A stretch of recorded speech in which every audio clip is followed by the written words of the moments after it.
Thank you very much and welcome Grazie. to the event of the Politico Agriculture and Food Summit.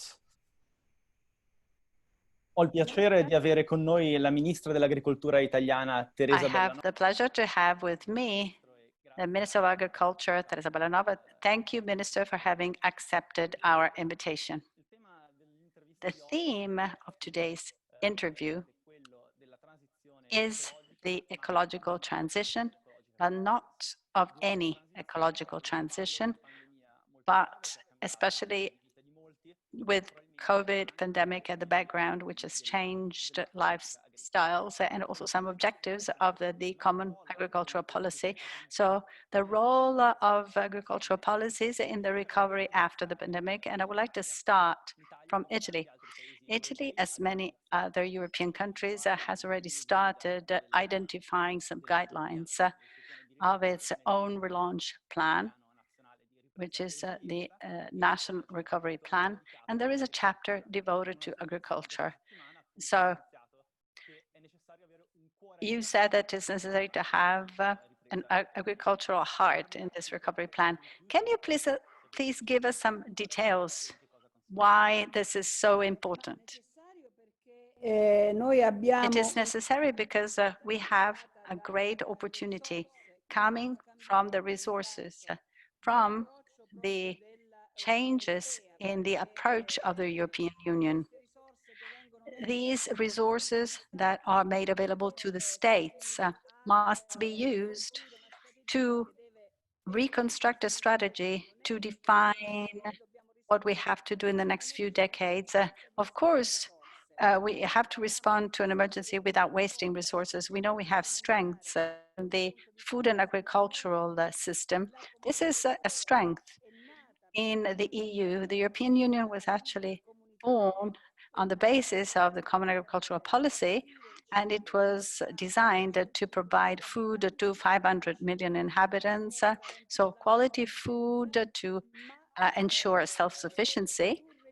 But producing food does not only mean production. A good common agricultural policy has to deal with the production of high quality food, but also the protection and the management of land, landscape, and the common agricultural policy that is being defined has to take account of this need. So environmental sustainability is one of the fundamental values. So we need a common agricultural policy that has to be more incisive, more ambitious. But in order to have environmental sustainability, we have to ensure also economic sustainability. And there is a finding on agriculture in Italy and in other countries.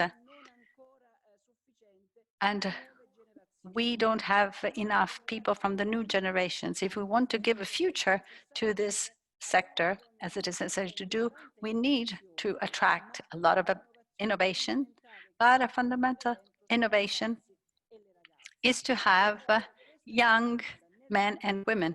In order to have them in the agricultural world, we need to guarantee an economic future. And so these economic resources should be used to strengthen the system. In fact, in the measures that we are working on as ministry, and we are working on projects for about 17 billion euros, not only for food and agriculture, but we want to anchor our strategic and political action onto a new national strategy of fishing and agriculture.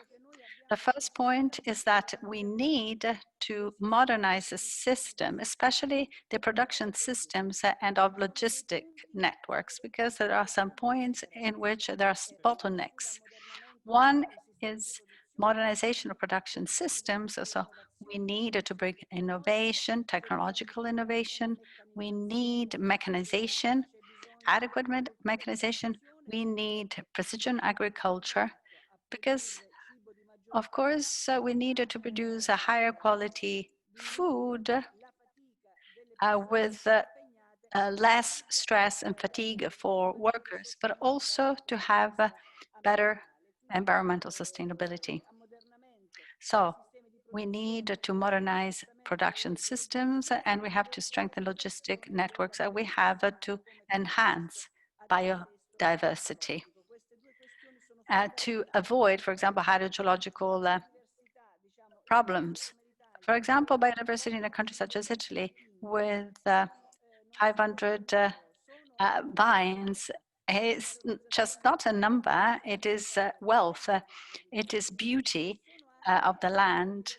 And biodiversity is also a factor that strengthens the management of the land to avoid hydrogeological problems. If we should capitalize on strengths we have, and we have to work on our weaknesses. Major problem is the flight from some lands. So yes, this is a very broad plan. So if I can stop you 1 second, I would like to go back to two things that you mentioned, which are very interesting. You said that it is important not to waste these resources that are coming from the European Union. And for example, you mentioned a very large amount of 17 billion euros. Since, unfortunately, in the past, these resources may end up in the wrong hands, and this happened in the past with the common agricultural policy. So are you using some particular systems to ensure that the money is going to be spent well? Yes, the money has to be spent, and spent well, and spent in the useful timing. So this is an effort that all European countries, and including Italy, are really trying to make. So in order to spend well and not to have distortions that you mentioned, we need not to complicate matters, but to simplify things to avoid red tape. This is a battle that we are waging in order to have an agreement on the common agricultural policy, because if we distract producers from high quality food to produce a lot of paper, we are not going to reach the objective. And if we increase bureaucracy, the risk is that we actually facilitate very unclear use of resources. So this is what we are actually asking for at the Council of Ministers. So we wanted to actually strengthen sustainability, and at the domestic level, we want to have very clear guidelines to use and to allocate the resources. For me personally, a fundamental issue is what we call the supply chain contracts, because with supply chain contracts, we provide a great contribution to the strengthening of this agricultural and food system for production, for processing, and also distribution of food, because we need also to rebalance the distribution of value within the value chain in the sector. And so this is a very important issue. We already have experience of these contracts. We committed 1 billion in the last few years, but we have to strengthen these interventions because this is the way to do it in order to strengthen the system of small and medium farms in Italy, but also small and medium enterprises in the manufacturing field. A second issue that is important to ensure environmental sustainability is the use of renewable energy sources to reduce carbon emissions. And we are investing especially on two fields: the production of biomethane, which is an approach that can really enrich the territory. And also we need solar power parks. So not the consumption of soil which happened in the past. So on the basis of incentives that were provided for the production of alternative energy, um, a lot of areas were actually consumed and used for photovoltaic parks, and it's quite difficult to then to remove the solar panels or dispose of solar panels. But instead, we need solar parks in production sites, in the farms that produce energy in order to lower the costs, but also to have a major contribution in terms of sustainability. Then there is a third very important point in our strategy is to fight against climate change and prevention of hydrogeological damage. There is no doubt that in Italy, some interventions were made that we have a critical situation for example, reservoirs, water reservoirs and aqueducts. So we have a lot of rain now and a lot of flooding, and most of this rain is wasted and it goes into the sea instead of being used or reused for irrigation, for example. And so we really have to work on the facilities in order to strengthen the water network and also to have safe large reservoirs. And of course, we have to maintain the aqueducts, especially in the south. And instead of bringing water to the fields or to the houses, unfortunately, water is being wasted along the way because this is due to poor maintenance or no maintenance at all of these facilities. So we have these 3 points, and if you allow me, I would like to go back to the internal areas. And this is very important to fight against climate change. And this is especially true at the time of the pandemic. So we talk about social distancing or measures to avoid contacts. And there is no doubt that in Italy, in our countries, there are overpopulated areas and there are areas where there is no one left. So people have left these areas. So we need, and the duty also, to intervene in these internal areas, but with measures looking at the whole system.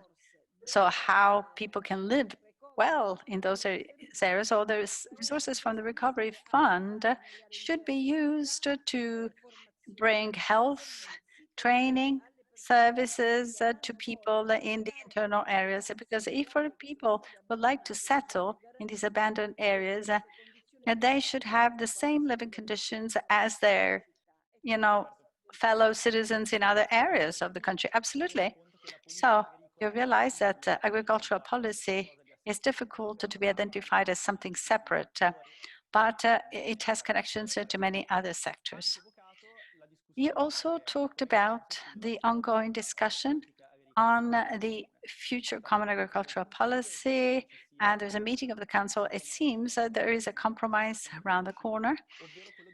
That is a 2-year transition. Do you think this is a satisfactory compromise? And especially, do you think that the approach proposed by the Commission is correct? So linking some environmental commitments to subsidies that are going to be allocated. Are you satisfied? Well, when we reach a compromise, it's always better than having a situation of separation. When we reach a compromise, there are some parts to be agreed upon in the negotiation, but I think we will be able to better deal with these situations. And what are the remaining pieces that you had to leave out? Some points that for you are important or for Italy or for your ministry? Well, we have to continue to insist on what I said before.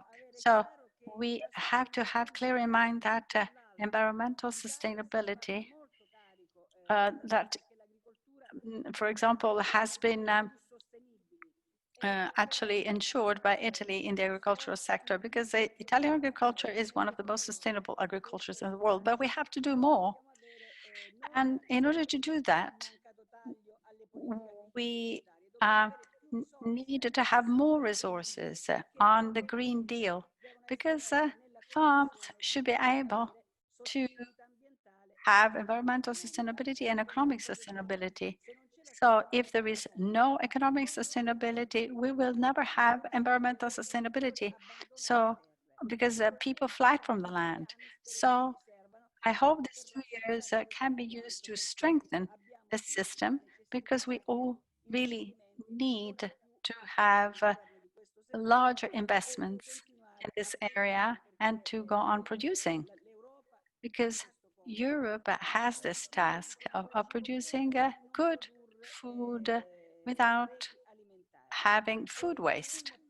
And if you allow me, one point on which we are insisting very much is to create in Europe a fund to provide funds to poor people, those who cannot pay for food, in order to avoid food waste. For example, in Italy, we allocated to the full fund for the poor 200 million euros domestic resources, and we know that this is not sufficient.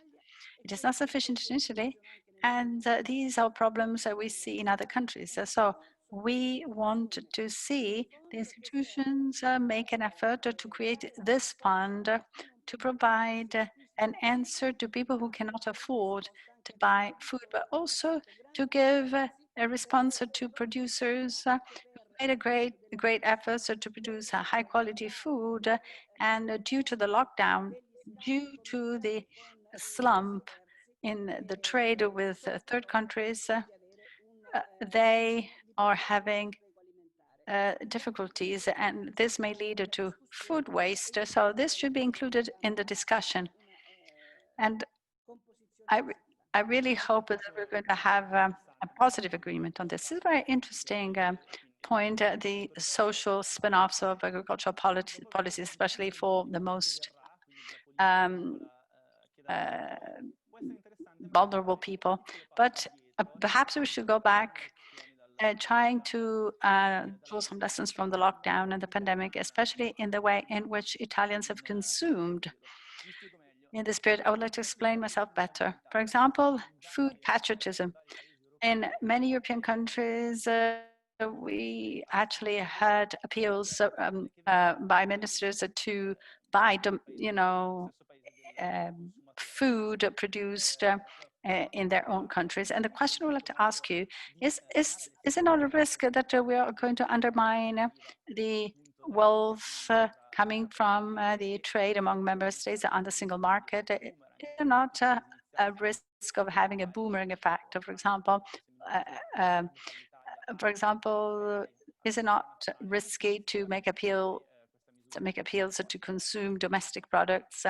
Is it not a risk?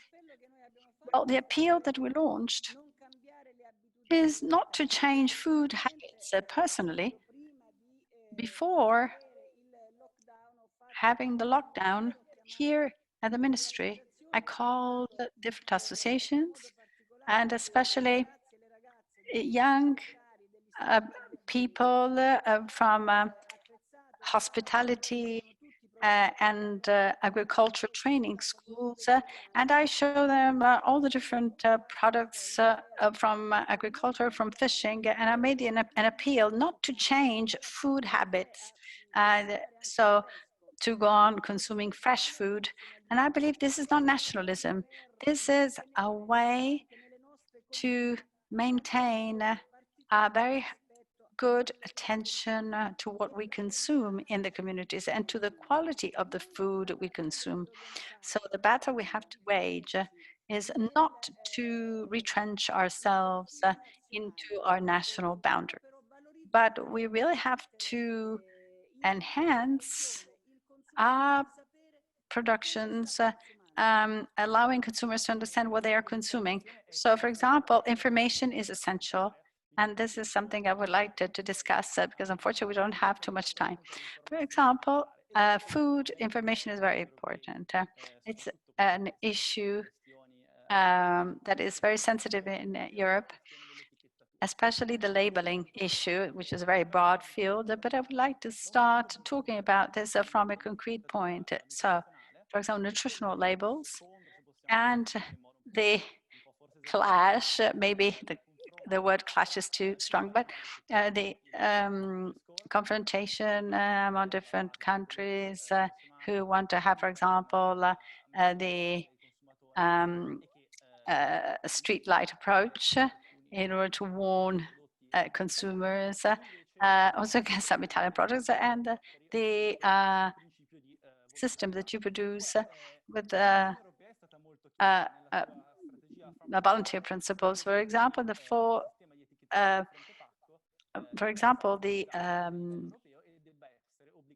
European Union has, for example, established that one approach is very better, but then there are, for example, other countries such as Latvia, Cyprus, and others that they want to have the principle of voluntary approach. Do you believe that you may be successful, or do you believe that the Commission is going to take account of your position? I really hope that we will have an agreement. At the center, we should have the correct information to consumers, and this is what we need. We submitted this proposal myself to the other countries at the latest Council of Ministers, of Agricultural Ministers from Europe. With this consideration, we would like to have correct information. With the Nutri-Score, we have very simplistic information, which runs the risk of being misleading, because it is not the color that should guide the consumers. It is simpler, clearly, but by through a color, you're actually choosing good or bad food. No, we don't have good or bad food.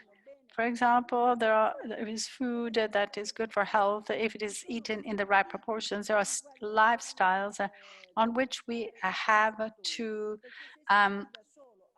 attract more consumers. If we only actually use colors to select food, we cannot reach the objective. In fact, somebody has to show me that when the Nutri-Score has been used, whether, for example, they had good results. So we have to insist on correct information to consumers, because you see, with one color, Italian products may be penalized, but especially, for example, food that can be good for your health, but even from other countries. And of course, we tried to show this at the European level. We already have, for example, specific denominations. So we cannot think that these products that are, for example, Mediterranean products, very high quality products, that these products are now subjected to some colors, because this is actually based on the amount of sugar, fats. Sometimes Parmesan cheese may not have the green light, which you can understand that this is really a major damage for the health of citizens. Olive oil is labeled with yellow or with red through simplistic information, because in order to dress the salad, you don't have to use 1 liter of olive oil, but just a spoonful of oil. So we have to inform consumers in the right way and for the right amounts. So the objection is very clear. So how come this kind of reflection has not been received by the large food multinationals and who have adopted the Nutri-Score system.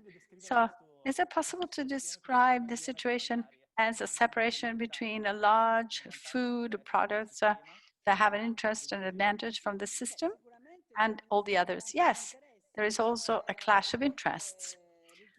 But I would like to recall what happened in the last few hours.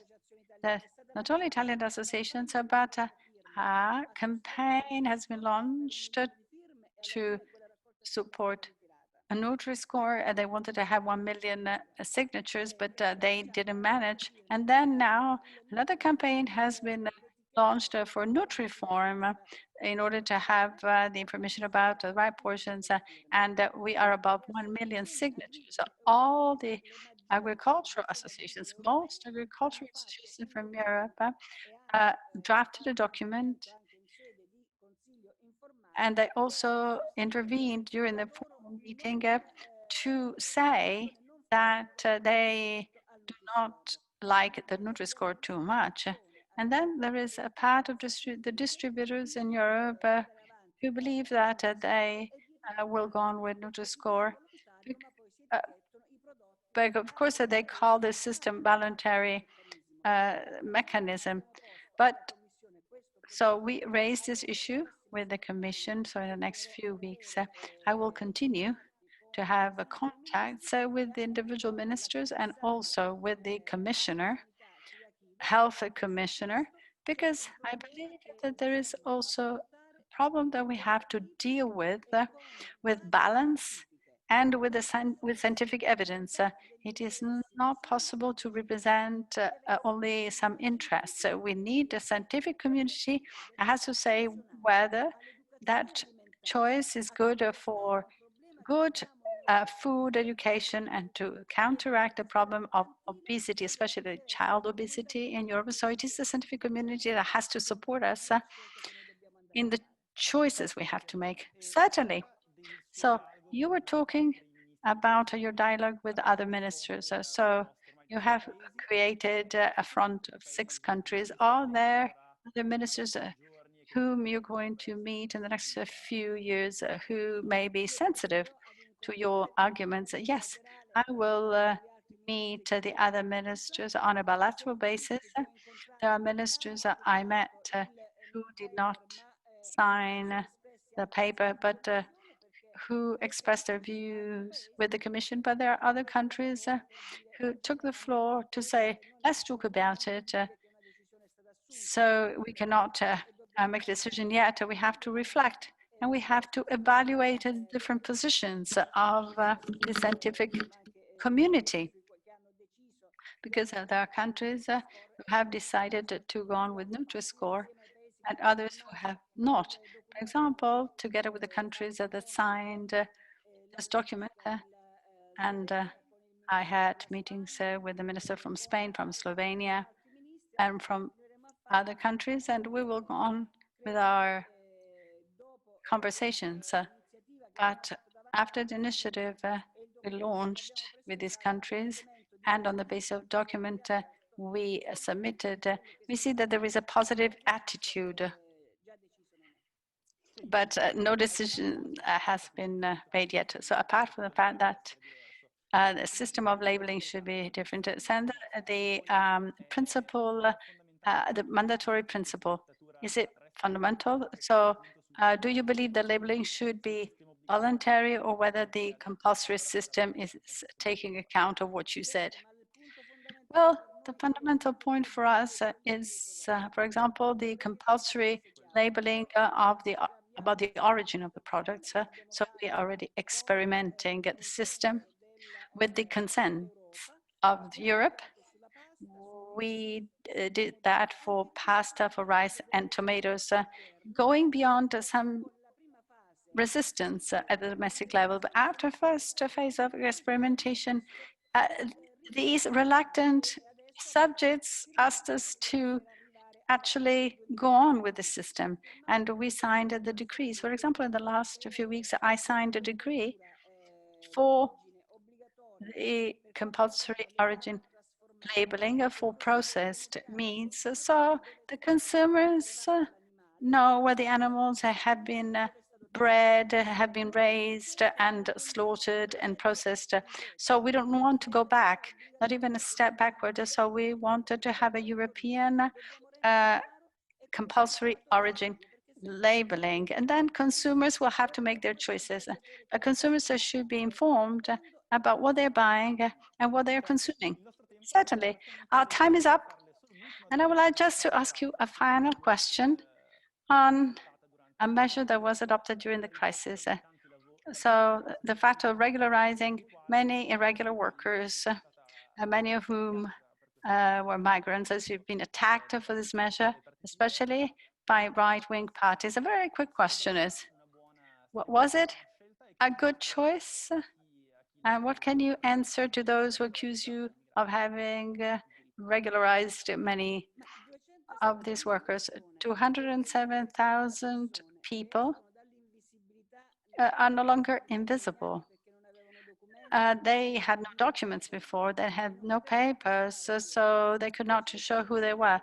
207,000 people who used that rule that I wanted with all my strength to allow them to have their permit of stay, and many have been regularized in the families and the households where they were working, and now other people are having their work permits. I believe this is not an optimal measure because we should also include other sectors, but 207,000 people for me is really an important result because these are women and men who at last can go freely around the country without being afraid of being stopped because they were obliged to be invisible.